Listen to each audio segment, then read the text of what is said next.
நம் மீட்பராம் இயேசு கிறிஸ்துவின் இனிய நட்புகளே, மாறிவரும் இவ்வுலகிலே நாம் ஒவ்வொரு நொடியும் எதை செய்ய வேண்டும், எதை செய்யக்கூடாதென்று முடிவெடுக்கும் சூழலில் வாழ்ந்து கொண்டிருக்கிறோம்.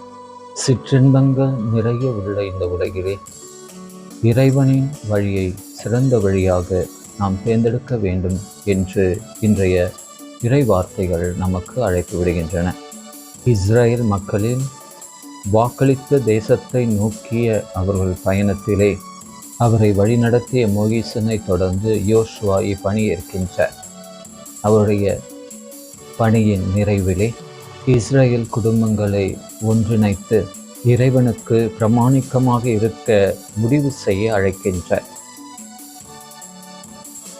அவர்கள் வாழும் அந்தேசங்களின் தெய்வங்களை விட தன்னை வழிநடத்திய தேவன் எவ்வளவு சிறந்தவர் என்று அவர்களுக்கு விளக்கி கூறுகிறார். மேலும் அவர், நானும் என் வீட்டாரும் ஆண்டவருக்கே என்று ஊழியம் புரிவோம் என்று சொல்லுகின்றார்.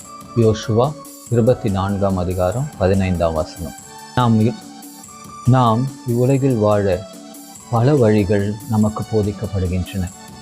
இவைகள் நடுவில் இயேசு போதித்த வழி சவாலானது, ஆனால் நிறைவான மகிழ்ச்சி அளிக்கக்கூடியது.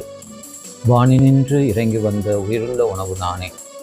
என் சதையை உண்டு என் இரத்தத்தை குடித்தால் ஒழிய நீங்கள் வாழ்வு பெற மாட்டீர்கள்.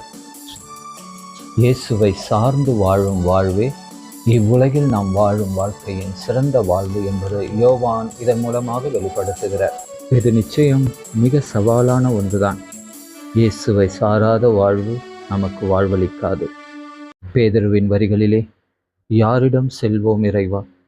வாழ்வு தரும் வார்த்தைகள் உம்மிடம் தானே உள்ளன.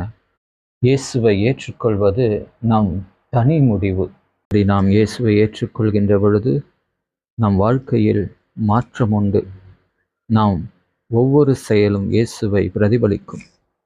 மேலும் நம் வாழும் குடும்பங்களிலும் சமுதாயத்திலும் நேர்மை, சமத்துவம், உண்மை என்ற நற்செய்தியின் வழிகளை நாம் வாழ்வாக்குவோம்.